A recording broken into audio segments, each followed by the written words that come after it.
Hello and welcome to the Hidalgo Show. I am Rick Dihijo Benya, your host. Today we're going to take a break from the family government series just for at least this episode, and we're going to talk about something a little bit more important. Today's show is titled, The Sum is Tyranny, the Answer is Goshen. We're going to talk about the principle of Goshen. We're going to talk about how we might be able to prepare a place like Goshen and how it would have to be done. We're going to talk about all that and more right after this.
Okay, so we're going to get right into it here.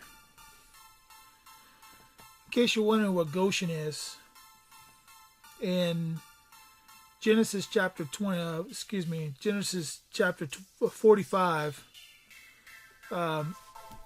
when the famine hits Canaan and the Israelites are looking for a place of relief, they go to Egypt, who had foreseen, of course, the coming famine, coming drought, and that was all done at the hand of Yahuwah, who through Joseph, son of Jacob, did save all the people.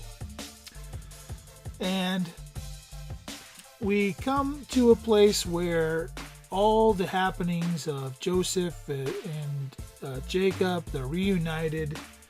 They've come to a place here where they've hugged, they cried it out. They're finally reunited, and Jacob and Joseph are having a time together.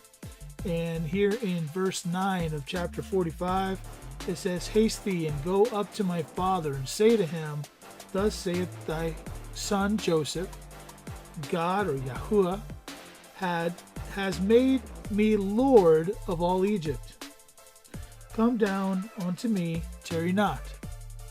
And thou shalt dwell in the land of Goshen, and thou shalt be near unto me, thou and thy children, and thy children's children, and thy flocks, and thy herds, and all that thou hast.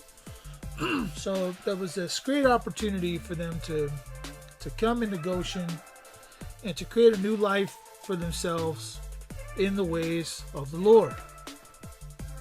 Well, that went pretty well. The Israelites prospered in the land of Goshen, and it was a place of relief for them amidst a horrible worldwide famine.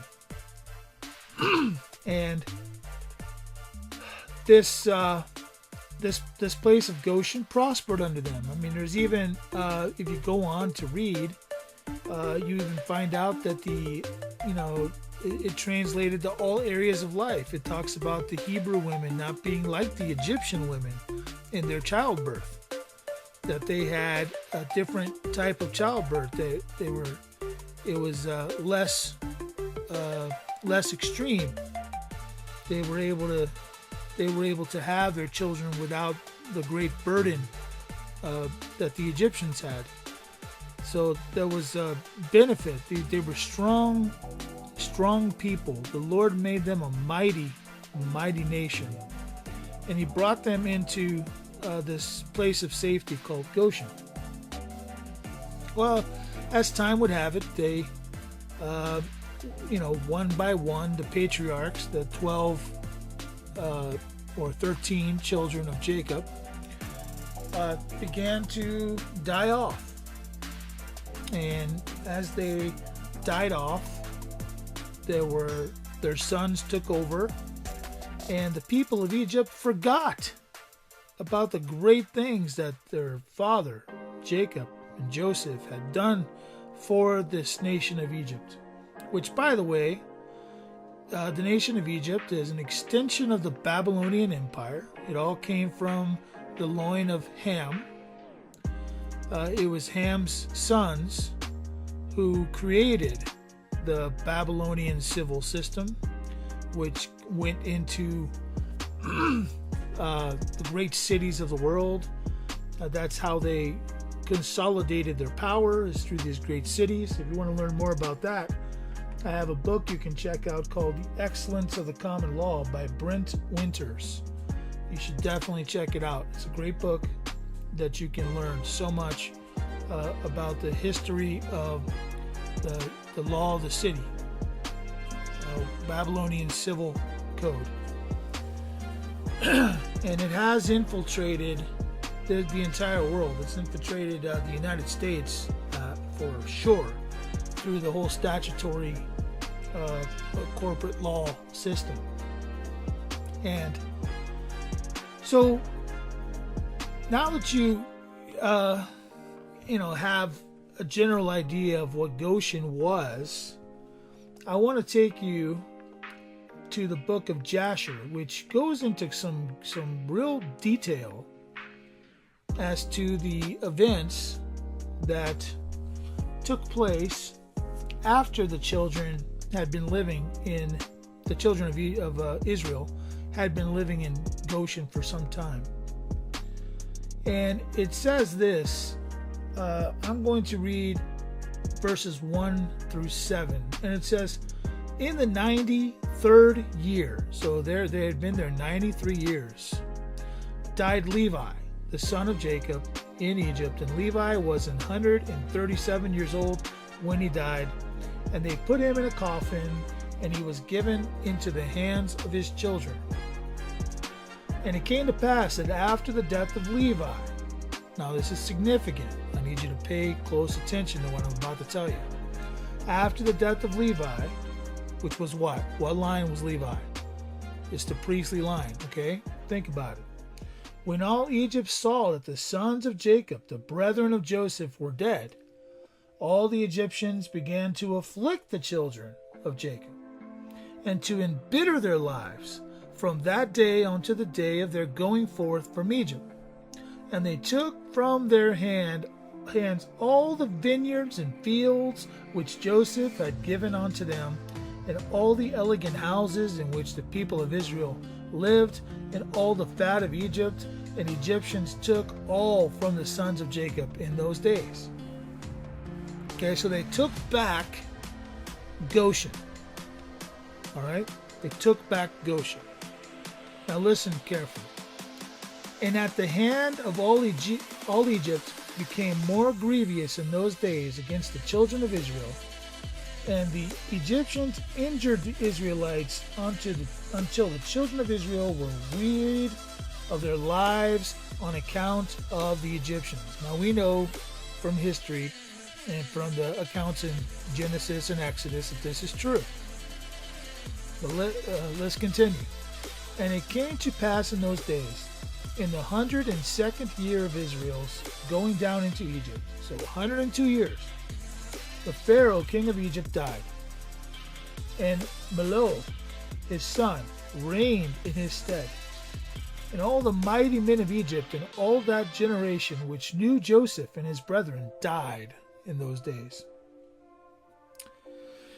And another generation rose up in their stead, which had not known the sons of Jacob and all the good which they had done to them, and all their might in Egypt. Because see, they had won many a military conflict for Egypt.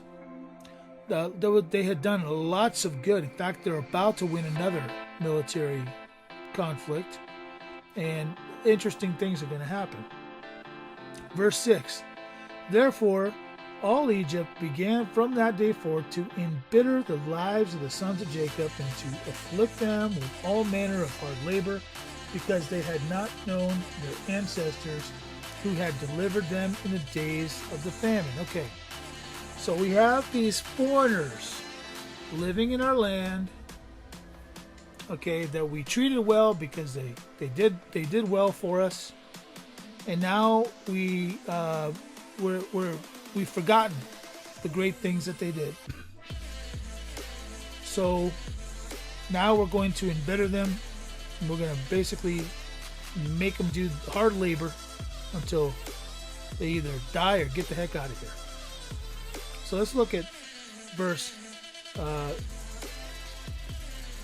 Let's look at verse 6. Therefore all Egypt began from that day forth. Okay, that's the one we just read. Verse 7. And this was also from the Lord for the children of Israel, to benefit them in the later days, in order that all the children of Israel might know the Lord their God. See, they had forgotten the ways of the Lord. That's the part of the story that nobody ever talks about. See, Goshen is a gift from the Lord for people to function in the ways of the Lord. The moment that people stop functioning in the ways of the Lord, God sends someone else to take that land. It's a principle of Scripture. So America, okay, this is point number one, America has lost its sense of operating in the ways of the Lord. And frankly, looking historically, which by the way, I've done a lot of historical research, especially during the early time and development of this American colony. Okay, I've been looking at that for quite some time. I know the Constitution pretty well, and I know what all the things that led up to the Constitution. I know a lot of the history. Now, I'm going to tell you that America has always been blessed because it operated chiefly, okay? It operated chiefly in the ways of the Lord. But America has been slipping over the last couple hundred years.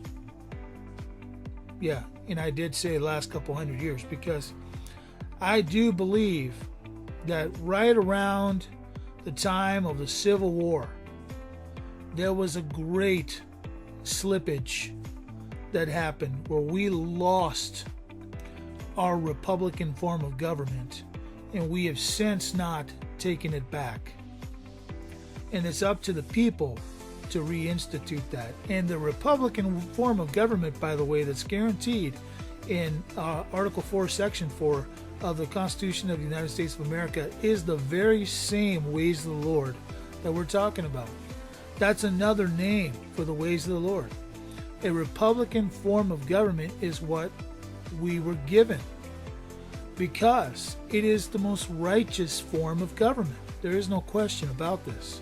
It is not democratic in nature, and I never want to hear anybody ever say anything about this being a democratic country, because we are not a democracy, period.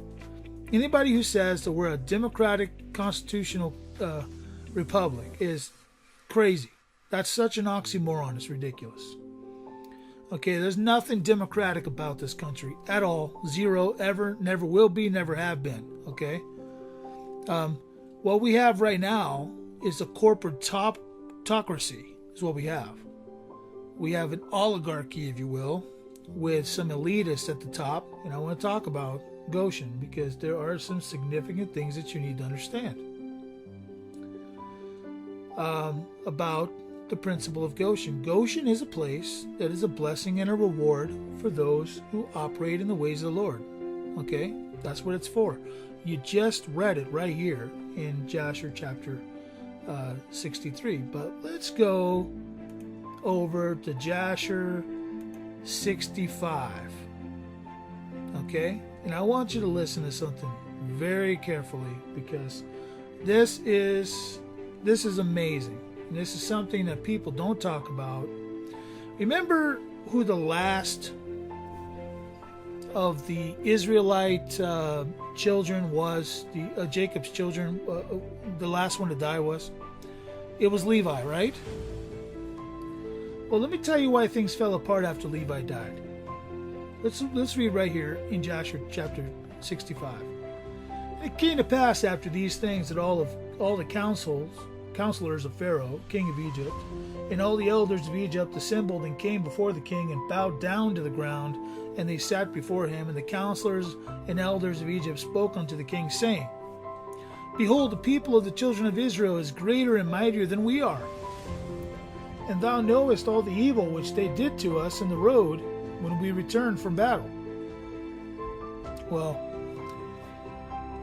you have to read chapter 64 to understand that statement, but trust me, it happened. And thou hast, because they're not operating in the ways of the Lord anymore. So number 4, and thou hast also seen their strong power, for this power is unto them from their fathers. For but a few men stood up against the people numerous as the sand, and smote them at the edge of the sword. And of themselves not one has fallen. They didn't lose one in this war against so many, people. So that if they had been numerous, they would have been utterly destroyed them. Now therefore give us counsel what to do with them. What do we do with these Israelites? Until we gradually destroy them from amongst us, lest they become too numerous for us in the land. So they began to devise a plan. The Pharaoh. How do we get rid of these guys? For verse 6. For if the children of Israel should increase in the land, they will become an obstacle to us. And if any war should happen or take place, they will be great. With their great strength, they will join our enemy against us and fight against us, destroy us from the land, and go away from it. I mean, these guys are going to kill us, king. Pharaoh, what are we going to do? So the king answered the elders of Egypt and said unto them, This is the plan advised against Israel. So here we go. From which we will not depart. Okay, so they had already set their hearts against it right here. Okay, so the thing about Moses coming to Pharaoh and saying, Let my people go. All right, they already determined they were not going to depart from it right here. Verse 7. Here we go. Verse 8. Behold, in the land are Pithom and Ramses, cities unfortified against battle. it behooves you and us to build them and to fortify them. Now therefore go you also and act cunningly towards them, and proclaim a voice in Egypt and in Goshen at the command of the king, saying, All ye men of Egypt, Goshen, Pathros, and all their inhabitants, the king has commanded us to build Pithom and Ramses, and to fortify them for battle. Who amongst you of all Egypt, of the children of Israel, and of all the inhabitants of the cities, are willing to build with us? Shall each have his wages given to him daily at the king's order. So go you first and do cunningly, and gather yourselves and come to Pithom and Ramses to build. So they offered them a bribe. Okay, you come help us build Pithom and Ramses, and we're going to pay you really well. Okay, we're going to pay you really well. So it was a fair, even exchange, or at least it seemed at the time. Okay, verse 11. And whilst you are building, cause a proclamation of this kind to be made through Egypt every day at the command of the king. So every day they made this proclamation, this command. Everybody come and work for us, and we're going to pay you really well. Okay? Verse 12. And when some of the children of Israel shall come to build with you, you shall give them their wages daily for a few days. So for a few days, give them their wages. Get them really sucked in. Okay? Committed. Get them committed. And after they shall have built with you for their daily hire, drag yourselves away from them daily, one by one, in secret. Then you shall rise up and become their taskmasters and officers, and you shall leave them afterwards to build without wages. And should they refuse, then force them with all your might to build. So how did the taskmasters develop? They slowly pulled away. They were actually laboring with the Israelites, but they slowly pulled away, one man at a time, and eventually became their overseers, their taskmasters. Okay? This is amazing. Think about it. Okay? Now, let's look at verse 14. And if you do this, it will be well with us to strengthen our land against the children of Israel. For on account of the fatigue of the building and the work, the children of Israel will decrease, because you will deprive them from their wives day by day. Hey, if you can't get to your wife, how do you repopulate? Right? You see their plan? This is interesting, but it doesn't work. Verse 15. And all the elders of Egypt heard the counsel of the king, and the counsel seemed good in their eyes, and in the eyes of the servants of Pharaoh, and in the eyes of all of Egypt. And they did according to the word of the king. And the servants went away from the king, and they caused a proclamation to be made in all of Egypt, to Techpanich, and in Goshen, and in all the cities which surrounded Egypt, saying, You have seen what the children of Esau and Ishmael did to us, who came to war against us and wished to destroy us. Now therefore the king commands us to fortify the land, to build the cities Pithom and Ramses, and to fortify them for battle, if they should again come against us. So whosoever of you from all Egypt and from the children of Israel will come to build with us, he shall have his daily wages given by the king, as his command is unto us. And when Egypt and all the children of Israel heard all that the servants of Pharaoh had spoken, they came from the Egyptians and the children of Israel to build with the servants of Pharaoh, Pithom and Ramses, but none of the children of Levi came with their brethren to build. Now, did you hear that? Who was missing? The children of Levi. The children of Levi did not go with them. And the servants and all the servants of Pharaoh and his princes came at first with deceit to build with all Israel, as daily hired laborers, and they gave to Israel their daily hire at the beginning. All the servants of Pharaoh built with all of Israel and were employed in the work with Israel for a month. And at the end of the month, all the servants of Pharaoh began to withdraw secretly from the people of Israel daily. And Israel went on with the work at that time. But when they received their daily hire, because some of the men of Egypt were yet carrying on the work with Israel at the time, therefore the Egyptians gave Israel their hire in those days, in order that they, the Egyptians, their fellow workmen, might also take the pay for their labor. And at the end of a year and 4 months, all the Egyptians had withdrawn from the children of Israel, so that the children of Israel were left alone, engaged in the work.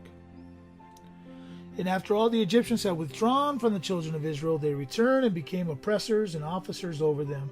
And some of them stood over the children of Israel as taskmasters, to receive from them all that they have given them for their pay of their labor.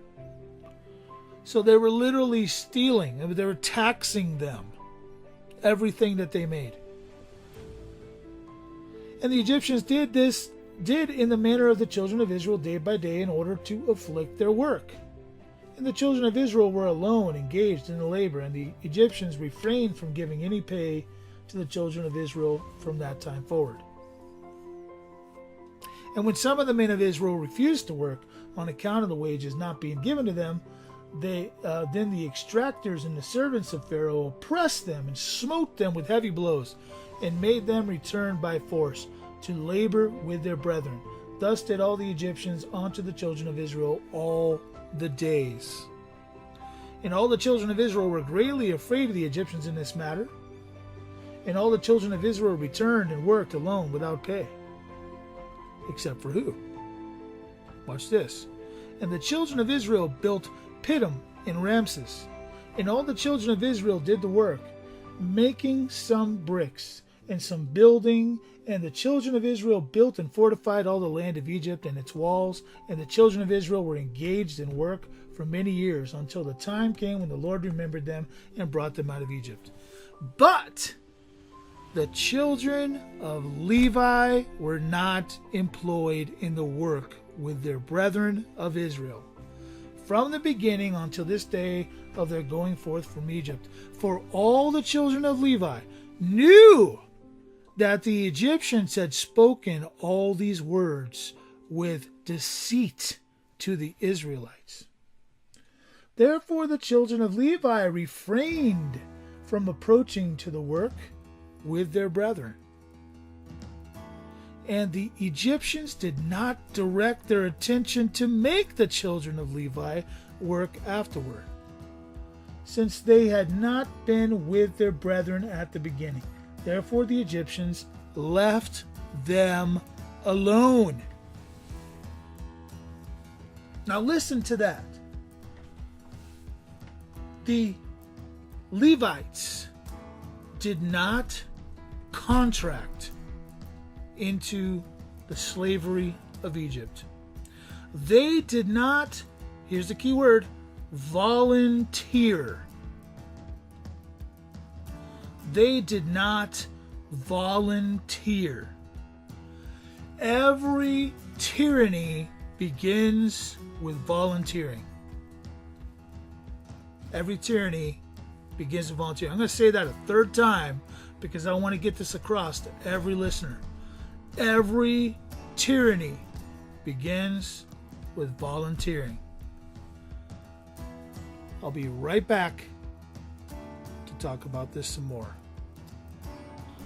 So we're going to break this into a series, and today we're going to just talk about one of the first aspects of the Babylonian system and their consolidation of power. The way that they consolidate their power is through incorporation. When they incorporate things, what they're actually doing is taking ownership over them. Or when they compel you and your house, the members of your household, to incorporate something, what they're doing is they're getting you to voluntarily be administrated in all of your law and routine. They're getting you to volunteer to their form of administration. And they do this by using tricky language that gets us thinking that they're talking about us, when actually what they're most of the time talking about is the person that they created when we were born. As you know, when your parents filled out the application for registration of a birth certificate and you got back a certificate of live birth, the appellation on that certificate of live birth was changed.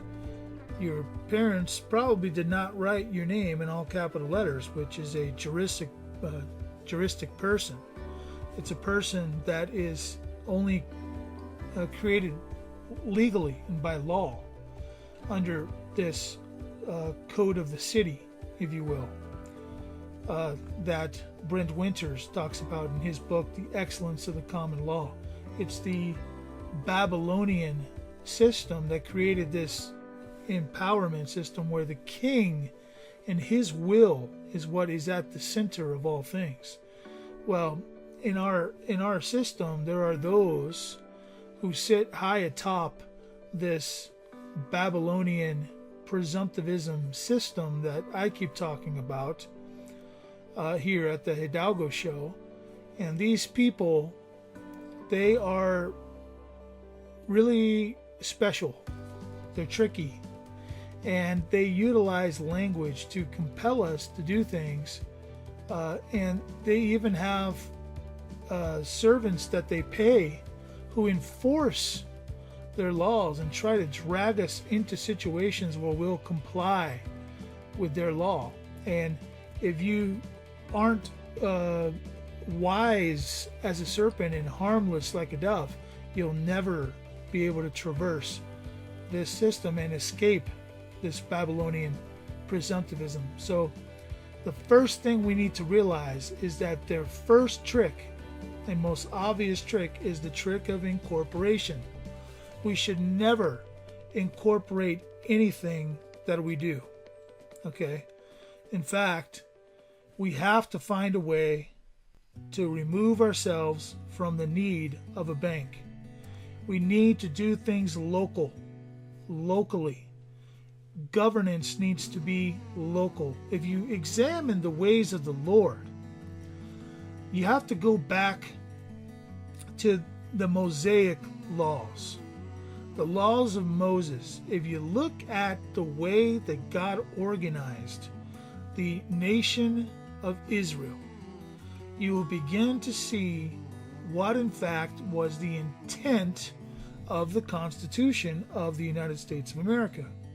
If you look at the Constitution of the United States of America, it is a very proper form of government that is ordained by God. However, very few times was it ever implemented at the local level. Nobody that I know of today in any town anywhere across the United States uses that type of a representative system at the local level. What we do is we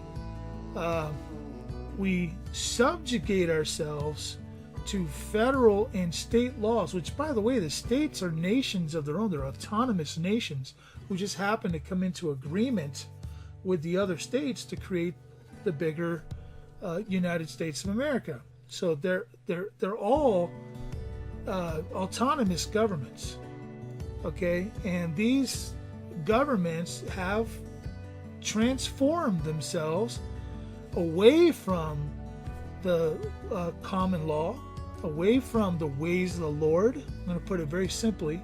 And they've gone into this statutory-based, rhetoric-based, the will of the state. Okay? And the will of the state is always in conflict with the will of God. So, does God require incorporation for you to come into His family? No. What are the requirements to come into His family? You come into his family by calling upon the name of the Lord, asking him to forgive you of your sins, following him into the Lord's baptism, making that your public declaration of the fact that you are now a son of God. Never does that require incorporation. It requires commitment to his ways. Why? Because the ways of the Lord are what we're supposed to be teaching. Let's go back to Matthew chapter 28. Let's examine Matthew 28 for a second and see what we were asked to do. Let's check it out. So if we take a look at Matthew chapter 28, and specifically verses 18 through 20, it says, "And Jesus came and spoke unto them, saying, All power is given unto me in heaven and earth." How much power? All power. Does that include the state's power? Does that include the federal power? Does that include all the powers of the earth? Yeah, I think it includes all power. So he's got all power. Everything else must be fictional power. So he's given all power in heaven and in earth. And he says, "Go ye therefore." So this is direct instruction to those who are operating in the ways of the Lord. "Go ye therefore and teach all nations." Teach all nations what? Baptizing them in the name of the Father and the Son and of the Holy Ghost. Here it is. Teaching them to observe all things whatsoever I have commanded you, the ways of the Lord. And lo, I am with you always, even until the end of the world. Matthew 28 makes it clear that the ways of the Lord are not the ways of the world. The ways of the Lord are not incorporated. They are not owned by any divinity branch or religious sect or society. They're not owned by anybody or anything. They are his ways. They are free to practice. And in fact, we Americans knew that from the start. How did we know that? Because what does it say in the First Amendment of the Constitution of the United States of America? Let's go check that out. Here's what it says. "Congress shall make no law respecting an establishment of religion, or prohibiting the free exercise thereof."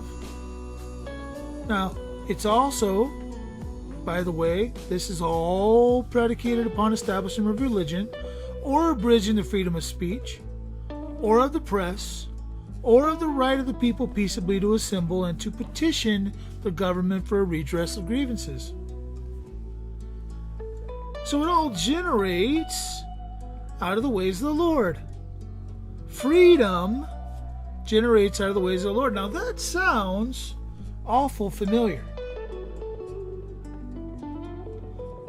It sounds like a verse that maybe I've read somewhere before.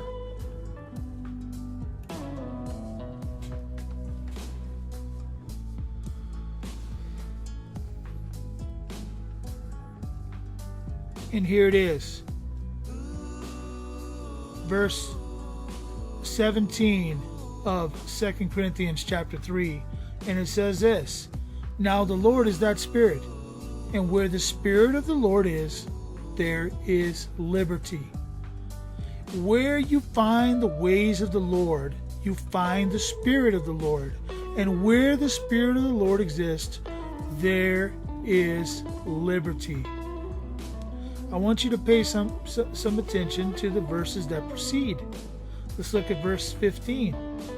"But even unto this day, when Moses is read, the veil is upon their heart. Nevertheless, when it shall turn When it shall turn to the Lord, the veil shall be taken away. When is the veil taken away? When it shall turn to the Lord. Now, the Lord is that Spirit. And where the Spirit of the Lord is, there's liberty. Even here, connecting it back to the laws of Moses. You see, this is the first step in understanding what must be done by His people. The church has missed it. The church has incorporated, has entangled itself with Babylon. And in so choosing to entangle itself with Babylon, that church, the entangled church, has allowed Babylon to make laws. Now, you would ask, how? If the First Amendment says the Congress shall make no laws respecting the establishment of religion, how have they made laws concerning these churches? Well, it should be pretty obvious. What's obvious is these aren't really churches. These are synagogues that are entangled in Babylon and therefore have asked Babylon to give them instruction as to how they can function. You see, by incorporating, we were tricked into having to obey a law that is foreign to the ways of the Lord. I appreciate everybody joining me today. I'm going to continue the discussion tomorrow. I think this is extremely important. We're going to get into actually a diagram. I'm going to show you how I believe that it can be done. And it can all be done as long as it's done in the ways of the Lord, and it's done completely separate from Babylon. The moment that one tries to cross into the public sector in any part of the plan, you lose. It becomes a public Babylonian system. We have to completely stay into the ways of the Lord. Remember, and I'll give you a little tip about our future episode. What did the Lord say to the Pharisee that confronted him about paying taxes to Caesar? When he was given the coin, he said to the Pharisees, "Render unto Caesar what is Caesar's, and unto God what is God's." Think about it. We're going to continue this tomorrow in a special edition, part 2 tomorrow. For now, I want to thank everybody. If you want to be a patron, if you haven't had an opportunity to become a patron, please do. Your support really helps tremendously to be able to keep the lights on, if you will, upgrade the equipment, that kind of thing. So it's really, really helpful. If you can't, that's okay. You can just share. And by the way, I just want to really thank my patrons. You guys who give of your labor and support this YouTube channel, you guys are amazing. I thank you so very much, and that's why I give you credit at the end of the show every single time now. Your name appears there. I thank you so much. For those of you who can't give or have chosen not to give for whatever reason, it doesn't matter. It's between you and the Lord. I would ask you to share this show, share this broadcast. You can share it through Facebook. We have a Facebook channel. It'd be great for you to actually go like that Facebook channel. Or you can share it through the YouTube channel that you're probably listening to right now. If you're listening through YouTube, share this link. Give it away to your friends and your friends' friends, and let's pass the word around amongst those of the people of God that we have been tricked. And in order to become the ecclesia, the true ecclesia, the real bride of Christ, we have got to make some changes, and we've got to do it pronto. So we'll talk a little bit about that tomorrow. We'll get much more in depth without fully exposing anything that we might do that's not the business of the state or anybody else's. It's between us and the Lord. So we'll give it tomorrow. We'll continue with part 2 tomorrow. I appreciate you guys listening, and to all my listeners, just a quick reminder, everything we do is always all about the blood.